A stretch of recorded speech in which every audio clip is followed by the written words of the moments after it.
नमस्कार दोस्तों, आज हम भारत रत्न डॉक्टर भीमराव अम्बेडकर जी की आप बीती कहानी भाग 3 पर चर्चा करने जा रहे हैं।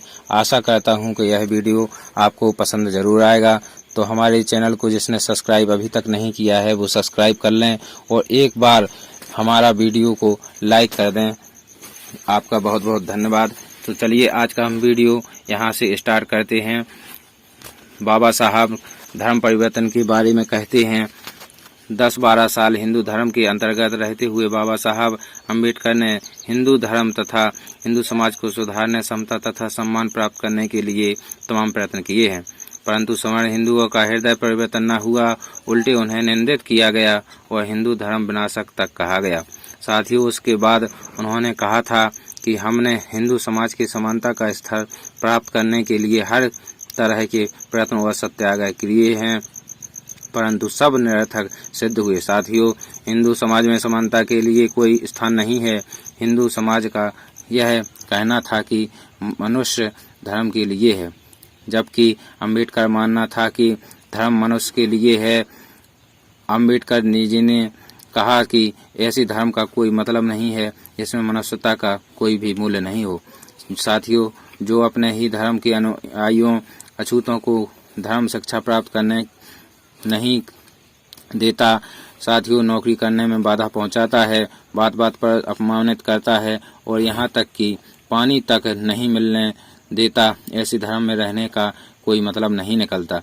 अम्बेडकर जी ने हिंदू धर्म त्यागने की घोषणा किसी भी प्रकार की दुश्मनी व हिंदू धर्म विनाश के लिए नहीं की थी, बल्कि उन्होंने इसका फैसला कुछ मौलिक सिद्धांतों को लेकर किया था जिनका हिंदू धर्म में बिल्कुल तालमेल नहीं था। साथियों, 13 अक्टूबर 1935 को नासिक के निकट एवला में एक सम्मेलन में बोलते हुए अम्बेडकर जी ने धर्म परिवर्तन करने की घोषणा की थी।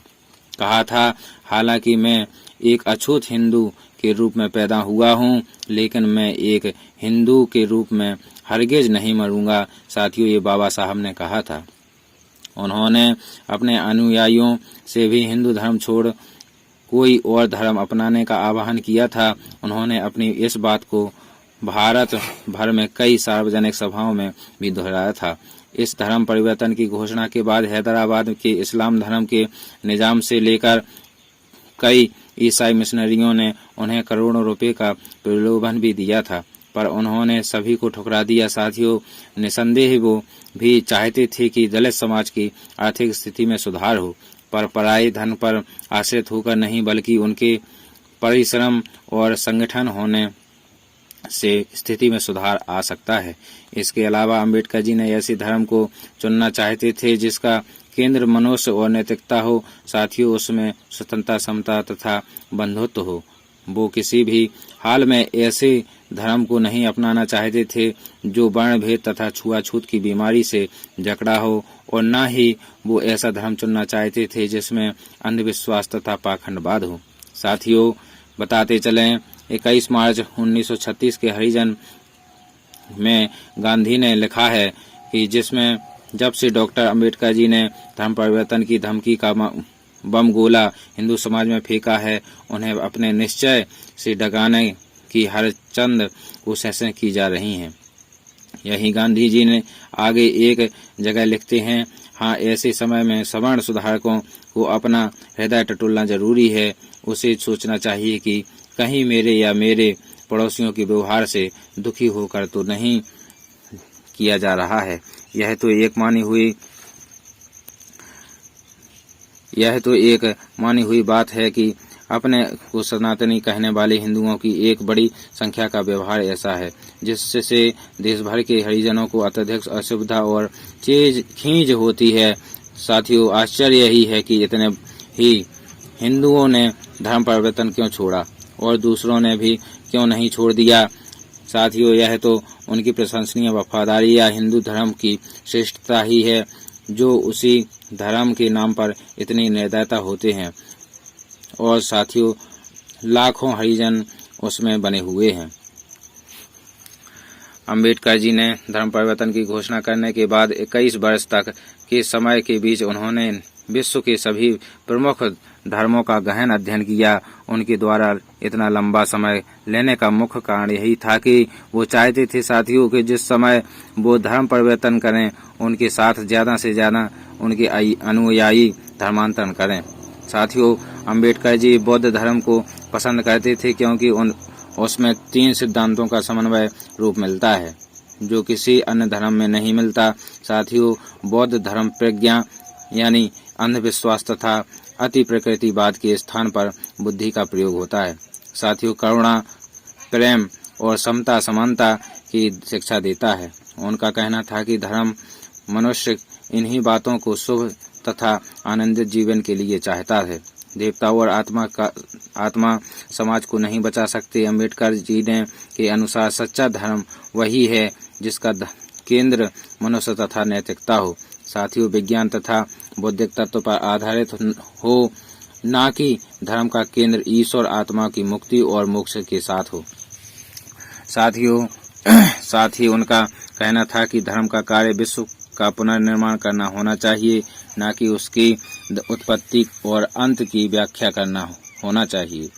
वह जनतांत्रिक समाज व्यवस्था के पक्षधर थे। साथियों, उनका मानना था कि ऐसी स्थिति में धर्म मानव जीवन का मार्गदर्शन बन सकता है। ये सब बातें उन्हें एकमात्र बौद्ध धर्म में ही मिल सकती हैं। साथियों, संविधान निर्माण के बारे में चर्चा करते हुए बताते चलें, गांधीवाद कांग्रेस की कटु आलोचना के बावजूद अंबेडकर जी की प्रतिष्ठा एक अद्वितीय विद्वान और विधिवेत्ता की थी। साथियों, जिसके कारण जब 15 अगस्त 1947 को भारत को स्वतंत्रता मिलने के बाद कांग्रेस की नेतृत्व वाली नई सरकार अस्तित्व में आई, तो उसने अंबेडकर जी को देश के पहले कानून एवं न्याय मंत्री के रूप में सेवा करने के लिए आमंत्रित किया था, जिसे साथियों उन्होंने स्वीकार कर लिया। 29 अगस्त 1947 को अंबेडकर जी को स्वतंत्र भारत के नए संविधान की रचना के लिए बनी संविधान की मसौदा समिति के अध्यक्ष पद पर नियुक्त किया गया। संविधान निर्माण के कार्य में अंबेडकर जी का शुरुआती बौद्ध संघ रीतियों और अन्य बौद्ध ग्रंथों का अध्ययन भी काम आया। अंबेडकर एक बुद्धिमान संविधान विशेषज्ञ थे। साथ ही उन्होंने लगभग 60 देशों के संविधानों का अध्ययन किया था। अंबेडकर जी को भारत के संविधान का पिता के रूप में मान्यता प्राप्त है और मानी जाती है। साथियों, संविधान सभा में मसौदा समिति के सदस्य टी कृष्णमाचारी ने कहा था, अध्यक्ष महोदय, मैं सदन में उन लोगों में से एक हूं जिन्होंने डॉक्टर अंबेडकर की बात को बहुत ध्यान से सुना है। मैं इस संविधान की ड्राफ्टिंग के काम में जुटे काम और उत्साह के बारे में जानता हूं। उसी समय मुझे यह महसूस होता है कि इस समय हमारे लिए जितना महत्वपूर्ण संविधान तैयार करने के उद्देश्य से ध्यान देना आवश्यक था, वह ड्राफ्टिंग कमेटी द्वारा नहीं दिया गया। साथियों, सदन को शायद 7 सदस्यों की जानकारी है। आपके द्वारा नामित एक ने सदन से इस्तीफा दे दिया था और उसे बदल दिया गया था। एक की मृत्यु हो गई थी और उसकी जगह कोई नहीं लिया गया था। एक अमेरिका में था और उसका स्थान नहीं भरा गया और एक अन्य व्यक्ति राज्य के मामलों में व्यस्त था और उस सीमा तक एक शून्य था। 1 या 2 लोग दिल्ली से बहुत दूर गए हुए थे और शायद स्वास्थ्य कारणों ने उन्हें भाग लेने की अनुमति नहीं दी। साथियों, इसलिए अंततः यह हुआ कि इस संविधान का मसौदा तैयार करने का सारा भार डॉक्टर अंबेडकर जी पर पड़ा और मुझे कोई संदेह नहीं है कि हम उनके लिए आभारी हैं। इस कार्य को प्राप्त करने के बाद मैं ऐसा मानता हूं कि यह निसंदेह सराहनीय है। साथियों, टीटी साहब ने यह अपना वक्तव्य दिया था। आगे बताते चलें कि ग्रेनविले ऑस्टिन ने पहला और सबसे महत्वपूर्ण सामाजिक दस्तावेज के रूप में अंबेडकर जी द्वारा तैयार भारतीय संविधान का वर्णन किया था। भारत के अधिकांश संवैधानिक प्रावधान या तो सामाजिक क्रांति के उद्देश्य को आगे बढ़ाने या इसकी उपलब्धि के लिए जरूरी स्थितियों की स्थापना करके इस क्रांति को बढ़ावा देने के प्रयास में सीधे पहुंचे थे। साथियों, बताते चलें, अंबेडकर जी द्वारा तैयार किए गए संविधान के पाठ में व्यक्तिगत नागरिकों के लिए नागरिक स्वतंत्रता की एक विस्तृत श्रृंखला के लिए संवैधानिक गारंटी और सुरक्षा प्रदान की गई है, जिसमें धर्म की आज़ादी, छुआछूत को खत्म करना और भेदभाव के सभी रूपों का उल्लंघन करना शामिल है। अम्बेडकर जी ने महिलाओं के लिए व्यापक आर्थिक और सामाजिक अधिकारों के लिए तर्क दिया और अनुसूचित जातियों SC और अनुसूचित जनजातियां ST और अन्य पिछड़ा वर्ग OBC के सदस्यों के लिए नागरिक सेवाओं, स्कूलों और कॉलेजों में नौकरियों के आरक्षण की व्यवस्था शुरू करने के लिए असेंबली का समर्थन जीता। साथियों, जो कि सकारात्मक कार्रवाई थी, भारत की संसदों ने इन उपायों के माध्यम से भारत की निराशाजनक कक्षाओं के लिए सामाजिक आर्थिक समानताओं और अवसरों की कमी को खत्म करने की उम्मीद की। साथियों, संविधान सभा द्वारा 26 नवंबर 1949 को संविधान अपनाया गया। अपने काम को पूरा करने के बाद बोलते हुए अम्बेडकर जी ने कहा, मैं महसूस करता हूं कि संविधान साध्य काम करने लायक है। यह लचीला है, पर साथ ही यह इतना मजबूत भी है कि देश को शांति और युद्ध दोनों के लिए समय जोड़ कर सकते हैं। वास्तव में मैं कह सकता हूं कि अगर कभी कुछ गलत हुआ तो इसका कारण यह नहीं होगा कि हमारा संविधान खराब था, बल्कि इसका उपयोग करने वाला मनुष्य अधम हो सकता था। साथियों, अनुच्छेद 370 का विरोध के बारे में चर्चा करते हुए बताते चलें कि अम्बेडकर साहब ने भारत के संविधान के अनुच्छेद 370 का विरोध किया, जिसमें जम्मू कश्मीर राज्य को विशेष दर्जा दिया गया और जिसे उनकी इच्छाओं का खिलाफ संविधान में शामिल किया गया था।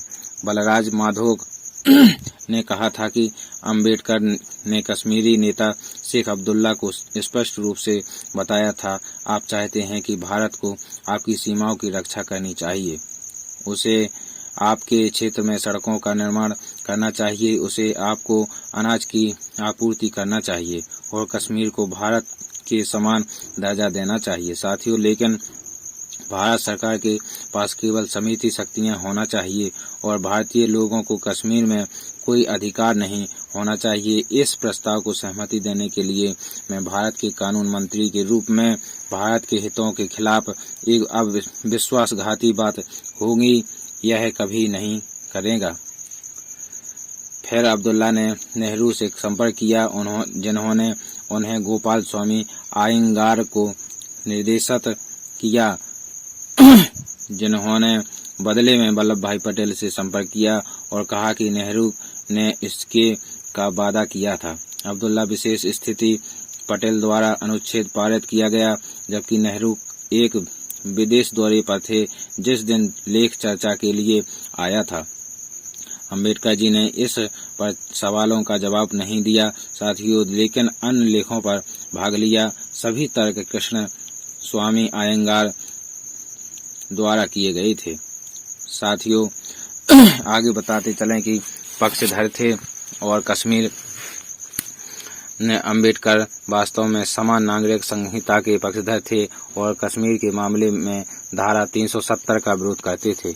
अम्बेडकर जी का भारत आधुनिक वैज्ञानिक सोच और तर्क संगत विचारों का देश होता है, उसमें पर्सनल कानून की जगह नहीं होती। संविधान सभा में बहस के दौरान अम्बेडकर जी ने एक समान नागरिक संहिता को अपनाने की सिफारिश करते हुए भारतीय समाज सुधार करने की अपनी इच्छा प्रकट की थी।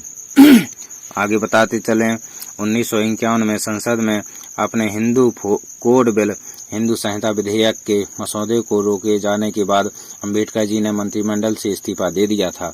हिंदू कोड बिल द्वारा भारतीय महिलाओं को कई अधिकारों प्रदान करने की बात कही गई थी। इस मसौदे पर उत्तराधिकार, विवाह और अर्थव्यवस्था के कानूनों में लैंगिक समानता की मांग की गई थी। हालांकि प्रधानमंत्री नेहरू, कैबिनेट और कुछ अन्य कांग्रेसी नेताओं ने इनका समर्थन किया, पर राष्ट्रपति राजेंद्र प्रसाद एवं वल्लभ भाई पटेल समेत संसद सदस्यों की एक बड़ी संख्या इसके खिलाफ थी। अम्बेडकर जी ने 1952 में बॉम्बे उत्तर मध्य निर्वाचन क्षेत्र में लोकसभा का चुनाव एक निर्दलीय उम्मीदवार के रूप में लड़ा, पर हार गए। इस चुनाव में अम्बेडकर जी को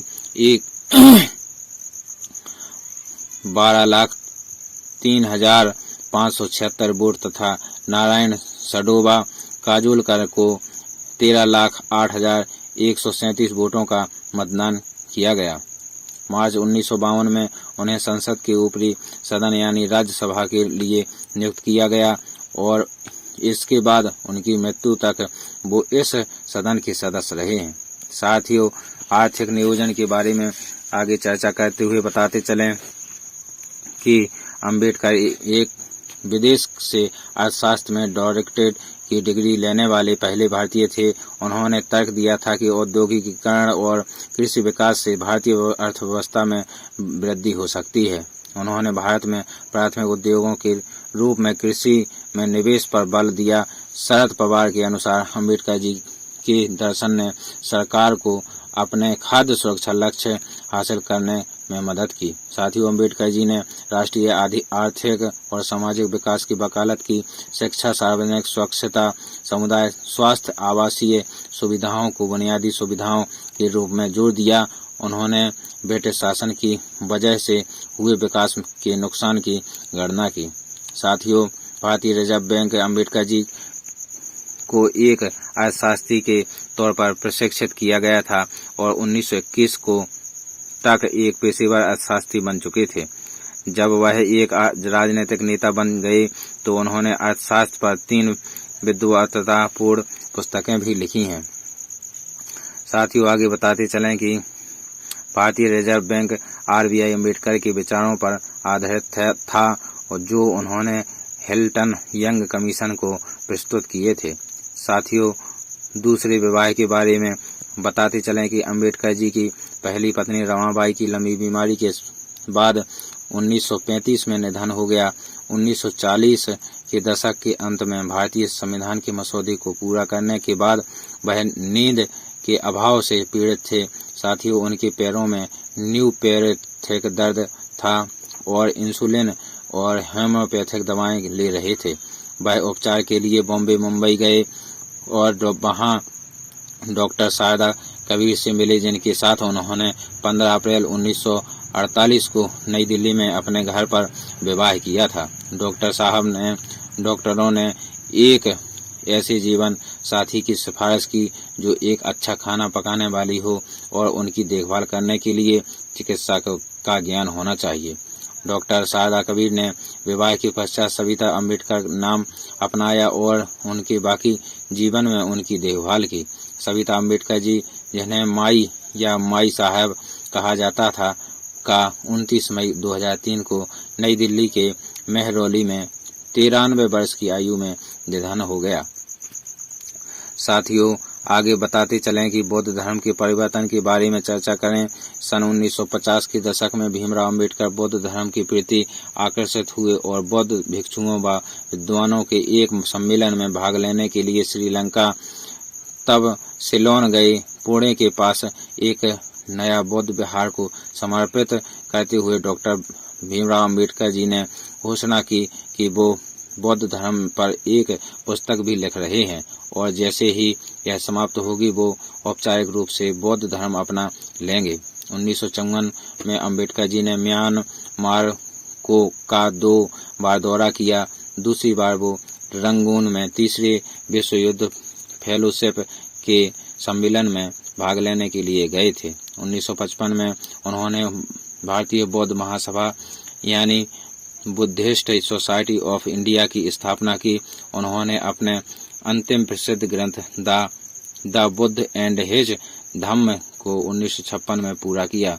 यह उनकी मृत्यु के पश्चात सन 1957 में प्रकाशित हुआ। साथियों, इस धर्म की प्रस्तावना में अम्बेडकर जी ने लिखा है कि मैं भगवान बुद्ध और उनके मूल धर्म की शरण जा रहा हूँ। मैं प्रचलित बौद्ध पंथों से तटस्थ हूँ। मैं जिस बौद्ध धर्म को स्वीकार कर रहा हूँ वह नव बौद्ध धर्म या नवयान है। 14 अक्टूबर 1956 को नागपुर शहर में डॉक्टर भीमराव अम्बेडकर ने खुद और उनके समर्थकों के लिए एक औपचारिक सार्वजनिक धर्मांतरण समारोह का आयोजन किया था।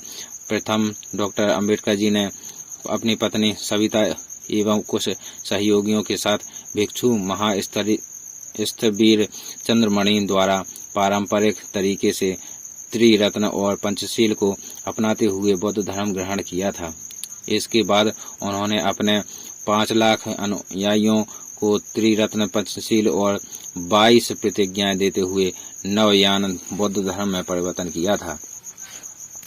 साथियों, आगे बताते चलें कि डॉक्टर भीमराव अम्बेडकर जी व उनका परिवार कबीर साहब जी की विचारधारा से बहुत प्रभावित था तथा कबीर साहब जी के ज्ञान को आधार बनाकर जीवन जीते थे। कबीर परमेश्वर जी के ने पाखंडवाद तथा सामाजिक बुराइयों जैसे जातिवाद, गलत धार्मिक मान्यताएं, जीव हिंसा, नशाखोरी आदि को दूर किया था। वे देवताओं के संजाल को तोड़कर एक ऐसे मुक्त जीवन की कल्पना कर रहे थे जो धार्मिक तो हो लेकिन गैर बराबरी को जीवन मूल्य न माने। साथियों, हिंदू धर्म के बंधनों को पूरी तरह पृथक किया जा सके, इसलिए अम्बेडकर जी ने अपने बौद्ध अनुयायियों के लिए 22 प्रतिज्ञाएं स्वयं निर्धारित की, जो बौद्ध धर्म के दर्शन का ही एक सार है। यह प्रतिज्ञाएं हिंदू धर्म की त्रिमूर्ति में अविश्वास, अवतारवाद के खंडन, श्राद्ध तर्पण, पिंडदान के परित्याग, बुद्ध के सिद्धांतों और उपदेशों में विश्वास, ब्राह्मणों द्वारा निष्पादित होने वाले किसी भी समारोह न भाग लेने तथा मनुष्य की समानता में विश्वास, बुद्ध के अष्टांगिक मार्ग के अनुसरण, प्राणियों के लिए दयालुता, चोरी न करने, झूठ न बोलने, शराब के सेवन न करने, असमानता पर आधारित हिंदू धर्म का त्याग करने और बौद्ध धर्म को अपनाने से संबंधित थे। साथियों, आगे बताते चलें कि नवयान लेकर अम्बेडकर जी और उनके समर्थकों ने विषमतावादी हिंदू धर्म और हिंदू दर्शन की स्पष्ट निंदा की और उसे त्याग दिया। साथियों, अम्बेडकर जी ने दूसरे दिन 15 अक्टूबर को फिर जहां अपने 2 से 3 लाख अनुयायियों को बौद्ध धर्म की दीक्षा दी। यह वह अनुयायी थे जो 14 अक्टूबर के समारोह में नहीं पहुंच पाए थे या देर से पहुंचे थे। साथियों, अम्बेडकर जी ने नागपुर में करीब 8 लाख लोगों बौद्ध धर्म की दीक्षा दी, इसलिए यह भूमि दीक्षा भूमि नाम से प्रसिद्ध हुई। तीसरी दिन 16 अक्टूबर को अम्बेडकर जी चंद्रपुर गए और वहां भी उन्होंने करीब 3 लाख समर्थकों को बौद्ध धर्म की दीक्षा दी। इस तरह केवल 3 दिन में अम्बेडकर ने स्वयं 11 लाख से अधिक लोगों को बौद्ध धर्म में परिवर्तित कर विश्व में के बौद्धों की संख्या 11 लाख बढ़ा दी और भारत में बौद्ध धर्म को पुनर्जीवित किया। इस घटना से कई लोगों एवं बौद्ध देशों में से अभिनंदन प्राप्त हुए। साथियों, इसके बाद वे नेपाल में चौथे विश्व बौद्ध सम्मेलन में भाग लेने के लिए काठमांडू गए। साथियों, वहां वह काठमांडू शहर की दलित बस्तियों में गए। नेपाल का अम्बेडकरवादी आंदोलन दलित नेताओं द्वारा संचालित किया जाता है तथा नेपाल के अधिकांश दलित नेता यह मानते हैं कि अम्बेडकर जी का दर्शन ही जातिगत भेदभाव को मिटाने में सक्षम है। उन्होंने अपनी अंतिम पांडुलिपि बुद्ध और कार्ल मार्क्स को 2 दिसंबर 1956 को पूरा किया। तो साथियों, यह हमारा वीडियो अच्छा लगा हो तो एक बार सब्सक्राइब करके लाइक जरूर कर दें। आपका बहुत बहुत धन्यवाद। जय हिंद, जय भारत, जय भीम, जय भारत।